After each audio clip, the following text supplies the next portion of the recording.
முன்னோடி சமையல் பார்க்குற இனியவர்களுக்கு வணக்கம். இன்றைக்கி ஒரு மணி நேரத்துக்கு முன்னாடி இந்த மாவை ரெடி பண்ணி வச்சேன். அடை மாதிரி ஊற்றி திங்கலான்ட்டு. இது வருங்க, இது மாதிரி மொத்தமாக தான் வரும்.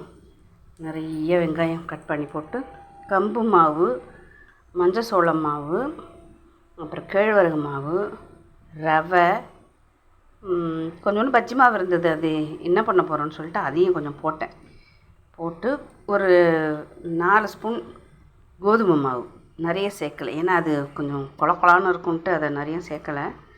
கொழன்றது அதெல்லாம் சாப்பிட பிடிக்கிறதில்ல.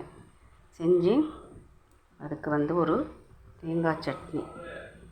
அந்த தேங்காய் சட்னி எப்படி அரைச்சேன்னா காலி ஆகிடுச்சு, சாப்பிட்டுட்டே இருக்காங்க. இது வெறும் தேங்காய், சின்ன வெங்காயம், புளி, பூண்டு, காஞ்ச மிளகாய் வச்சு ஒரு தேங்காயை வச்சு பச்சையாகவே எல்லாமே அரைச்சி தாளித்து ஒரு சட்னி.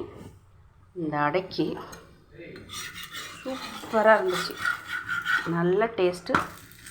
ஒரு மணி நேரம் 1.5 மணி நேரம் ஊற வச்சேன். வெறும் பச்சை தண்ணியும் உப்பும் போட்டு தான் கலந்து வச்சேன். பிடிச்சிருந்தா லைக் பண்ணுங்கள் மக்களே. தேங்க்யூ. இதான் இன்றைக்கி பிரேக்ஃபாஸ்ட்டு டிஃபன்.